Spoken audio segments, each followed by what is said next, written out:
तो दोस्तों, कैसे हैं आप सब। आशा करता हूं कि सब कुशल मंगल हो और स्वागत है आपका रियल हॉरर स्टोरीज़ पर। दोस्तों, आज फिर मैं आपके लिए कुछ सच्ची डरावनी कहानियां लेकर आया हूं। पहली कहानी जो मैं आपको सुनाने जा रहा हूं वो एक भूतिया तालाब के बारे में है और ये कहानी मैंने पत्रिका नाम की न्यूज़ वेबसाइट से ली है। दोस्तों, ये जो कहानी मैं आपको सुनाने जा रहा हूँ ये उत्तर प्रदेश के गोरखपुर ज़िले के एक गांव की है। उस गांव के पास एक तालाब है जिसमें लोग कभी नहीं जाते। ना ही कोई वहां पर नहाता है और ना ही कोई उस तालाब का कभी पानी पीता है, चाहे लोगों के पास कोई भी काम ना हो। लेकिन वो लोग कभी भी उस तालाब के पास किसी भी तरह का काम करने को तैयार नहीं होते हैं।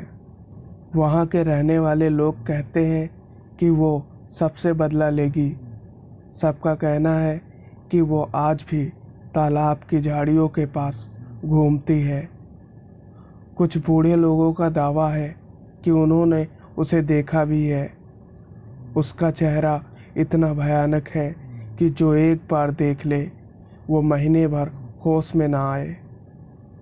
गांव के लोग ये भी बताते हैं कि शाम के 6-7 बजे के बाद, सूरज डूबने के बाद अंधेरा जब हो जाता है तो उस जगह कोई भी नहीं जाता, क्योंकि उसके बाद वो अपना कब्जा वहाँ जमा लेती है। जो भी अब वहाँ जाता है उस समय तो उसके सामने वो साक्षात प्रकट नहीं होती, लेकिन जब वो झाड़ियों के आसपास होता है तो उसे ये महसूस होता है कि उसके पास कोई तो है।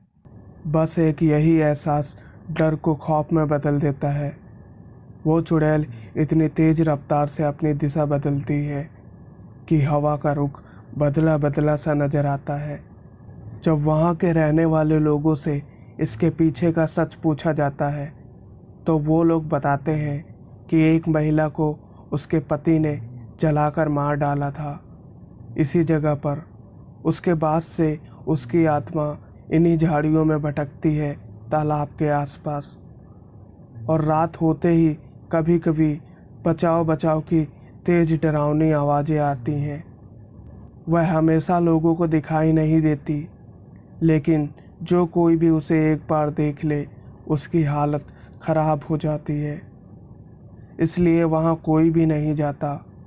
यही कारण है कि वो तालाब वीरान पड़ा हुआ है। दोस्तों, अब मैं जो आपको दूसरी कहानी सुनाने जा रहा हूँ वो एक भूतिया अस्पताल के बारे में है और ये कहानी भी मैंने पत्रिका नाम की न्यूज़ वेबसाइट से ली है। तो चलिए मैं आपको इसे सुनाता हूँ। ये अस्पताल 1982 में उत्तर प्रदेश के मऊ ज़िले में बनाया गया था, जिसके बाद से यहाँ पर लगातार भूतिया घटनाएं हो रही हैं। और यह कोई किस्सा नहीं बल्कि एक सच्चाई है। आज भी इस गांव के लोग अपने बच्चों को इस अस्पताल के डरावने किस्से सुनाकर सुला देते हैं। गांव के बहुत से लोग बताते हैं कि इस अस्पताल से रात को सोते समय ऐसी भयानक आवाज़ें आती हैं कि रात काटना मुश्किल हो जाता है। किसी की भी रात में हिम्मत नहीं होती कि वो अस्पताल के पास जाकर देखे कि आखिर किसकी दर्द भरी कराहने की आवाज़ें आ रही हैं अस्पताल के अंदर से। मऊ जिले के परदहा ब्लॉक के अंतर्गत रैनी गांव में बना ये सरकारी अस्पताल अब किसी खंडहर की तरह दिखता है। अस्पताल की चारों तरफ बड़ी बड़ी झाड़ियों होने के कारण यह अस्पताल दिन में भी बहुत ही खौफनाक दिखता है। इसीलिए दिन में भी इस रास्ते से गुजरने वाले लोग बहुत डरते हैं। घनी झाड़ियों के बाद भी रास्ता बिल्कुल साफ दिखता है, मानो किसी ने अभी अभी इस रास्ते पर सफाई की हो। जबकि वहाँ सभी लोग कहते हैं कि यहाँ कभी भी सफाई नहीं की जाती है। कुछ लोगों ने रात को यह भी महसूस किया है कि अस्पताल में खूब भीड़ भाड़ है, और किसी के रोने की आवाज़ भी आ रही है। यही नहीं बल्कि खौफ की बात तो ये है कि इस खंडहर जैसे अस्पताल में कभी भी कोई पक्षी इनकी दीवारों पर बैठा नहीं दिखाई देता। सूरज डूबते ही लोग उस रास्ते की तरफ जाना छोड़ देते हैं।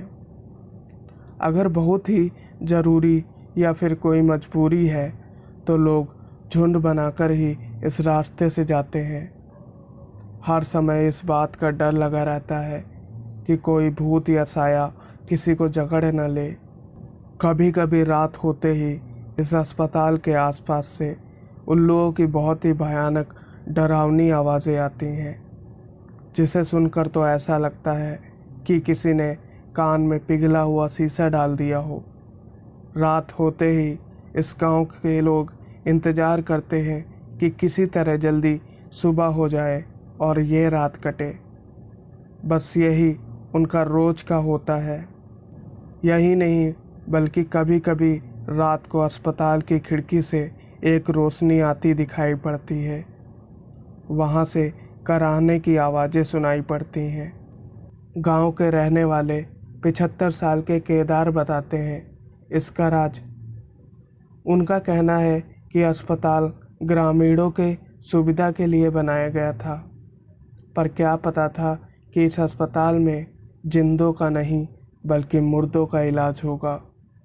केदार बताते हैं कि यह पुश्तों की बात है, जब गांव में रहने वाले दो पट्टीदारों के बीच आपसी लड़ाई हुई, जिसमें कि एक पट्टीदार की काफ़ी जख्मी होने के कारण सही समय पर इलाज ना मिलने के कारण मौत हो गई। पर उसके कुछ दिनों बाद ही उसी पट्टीदार को उसी स्थान पर बैठा हुआ पाया गया। उनका कहना था कि वह कुछ नहीं बोलता, पर बचाओ बचाओ की आवाज़ें आती थी। उसकी मौत के बाद उसका पड़ोसी गांव छोड़कर चला गया और उसके परिवार का आज तक कोई पता नहीं है। 1982 में जब यह अस्पताल बनकर तैयार हुआ तो कुछ दिन बाद ही अस्पताल के अंदर से रात में तोड़ फोड़ की आवाज़ें आने लगीं। कुछ दिनों तक लोगों ने थोड़ा सा नज़रअंदाज किया, पर बाद में यह लगातार बढ़ता गया। यहाँ तक ही नहीं बल्कि जब डॉक्टर चले जाते तो रात में अस्पताल का दरवाज़ा अपने आप खुल जाता था। कुछ दिनों तक लोगों को तो यही लगता रहा कि शायद डॉक्टर की लापरवाही से दरवाज़ा खुला रह जाता होगा, लेकिन यह अब रोज की बात हो चुकी थी। अस्पताल के डॉक्टर भी परेशान हो गए ये सब देखकर। इसके बाद जब से ये सब हुआ तब से अस्पताल पूरी तरह बंद ही कर दिया गया। अस्पताल बाहर से तो ठीक ठाक दिखता है, पर अंदर जाने पर सारे उपकरण बेकार पड़े दिखाई देते हैं। गांव के रहने वाले प्रधान मुकेश बताते हैं कि अस्पताल के कर्मचारी गांव में तो आते हैं, पर अस्पताल में कभी नहीं जाते, और डॉक्टर्स भी गांव में आते हैं लेकिन अस्पताल में कभी नहीं जाते। दोस्तों, अब मैं जो आपको आखिरी कहानी सुनाने जा रहा हूँ, ये मुझे नीलेश द्विवेदी जी ने भेजी है, जो कि मेरे ही एक सब्सक्राइबर भाई हैं। ये मध्य प्रदेश के ज़िला रेवा में रहते हैं। तो सबसे पहले तो मैं इनको धन्यवाद कहता हूँ कि इन्होंने अपनी कहानी मेरे चैनल पर शेयर की। नीलेश जी बताते हैं कि ये वाक़या मेरे बाबा के साथ हुआ था। एक बार मेरे बाबा किसी शादी में गए हुए थे।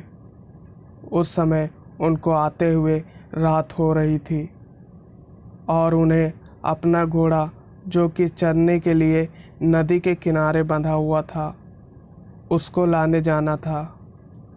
घर पर सबको मालूम था कि वहीं पर बरगद के पास एक पेड़ है जहां प्रेतों का वास है।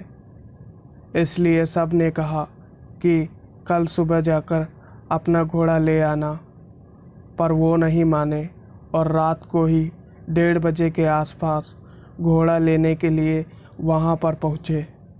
जैसे ही मेरे बाबा वहाँ पर पहुँचे तो उन्होंने देखा कि पेड़ के नीचे बैठा एक आदमी आम खा रहा है। उसने मेरे बाबा को जैसे ही देखा तो उनसे कहा, कहाँ जा रहे हो इस समय, आम खाओगे? तो मेरे बाबा ने उससे कहा कि मैंने तुझे पहचान लिया है, बोल क्या काम है। इस पर वो हंसा और अपने आकार को बढ़ाने लगा। फिर वो दौड़कर मेरे बाबा के पास आया और उनसे भिड़ गया। वो एक प्रेत था, इसीलिए कुछ देर लड़ने के बाद उसने मेरे बाबा को नदी में ले जाकर पटक दिया। उसी समय मेरे बाबा के घर वालों को एहसास हुआ कि शायद उनके साथ कोई घटना हो गई है, इसीलिए वो अब तक घर नहीं लौटे। फिर उन्होंने कुछ गांव के लोगों को इकट्ठा किया और वहां निकल पड़े। फिर वहां से मेरे बाबा को घर लाए, उनका कुछ दिनों तक उपचार किया। उसके बाद वो थोड़ा ठीक हो गए।